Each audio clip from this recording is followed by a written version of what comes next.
Welcome to Channel 41. Today we will be discussing how to advocate for your ideas in collaborative meetings.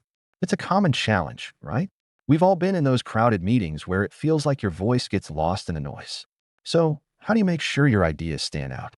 Well, I believe one crucial strategy is to truly understand the context of the meeting. What are the goals? Who are the key stakeholders? And what's already been discussed? Once you have that foundation, you can frame your ideas in a way that resonates with everyone. Jaylen, what are your thoughts on this initial framing strategy?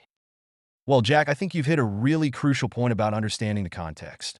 It's like you're in a meeting, right? And everyone's throwing out ideas, but if you don't know the overall goal, you're just kind of shouting into the void.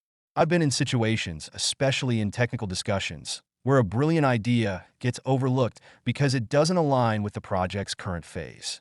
So, yeah, doing that homework beforehand, knowing the stakeholders and their priorities, that's key. It's like tuning your instrument before the orchestra plays. It allows your contribution to harmonize with the overall melody. It makes a huge difference. I totally agree with what Jalen mentioned about aligning your ideas with the project's phase. In my experience, technical discussions can often become complex, and without understanding the current priorities, even the most innovative suggestions might be missed. Another strategy that can help ensure your voice is heard is to build connections with key stakeholders before the meeting.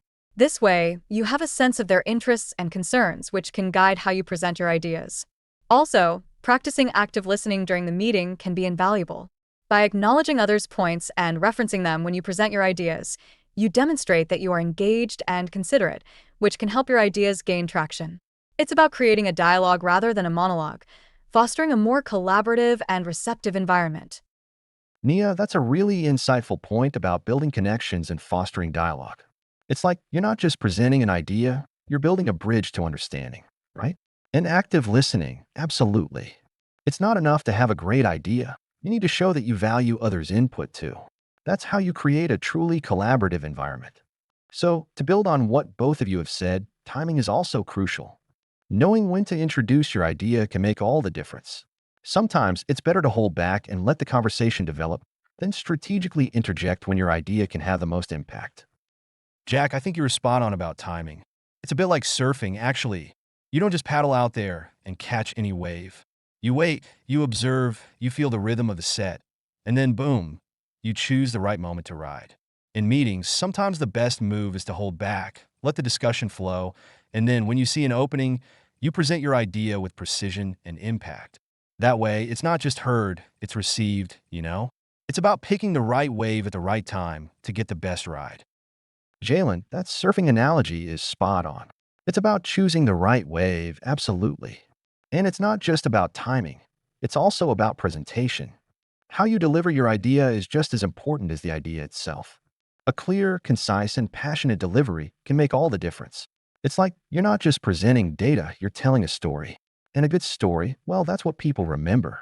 It's what makes them sit up and take notice. So, how do we craft that narrative, that compelling pitch that truly resonates?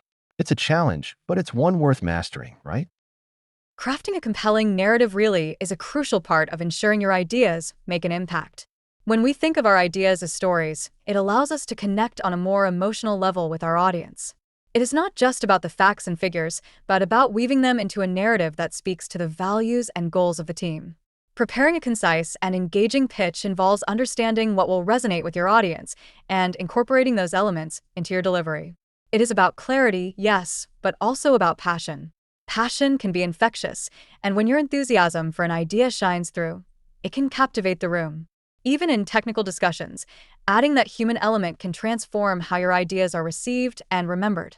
It is definitely a skill worth developing. Nia, I totally agree with you about the power of narrative and passion, especially in technical fields. It's like we can get so caught up in the details, the algorithms, the code, that we forget the human element. But you know what? At the end of the day, it's people who make decisions, and people are moved by stories. So, even when you're presenting a complex technical idea, if you can frame it within a narrative, a story that resonates with the audience's values and goals, it just lands differently. It's like suddenly everyone's on the same page, they get the bigger picture, and they're invested. That passion, that genuine enthusiasm, it's contagious. It can turn a dry technical presentation into something truly engaging, something memorable. It's not just about the what, It's about the why, right? And the why is where the human connection lies. Jaylen, I think you've nailed it with that. Why? It's the human connection, the shared purpose that truly drives innovation. So, to wrap up our discussion today, let's remember that advocating for your ideas in a crowded room isn't about shouting the loudest. It's about understanding the context, building connections, choosing the right moment, and crafting a compelling narrative. It's about combining the what with the why. It's about leading with clarity, passion, and empathy. Thank you, Nia and Jaylen, for your insightful contributions.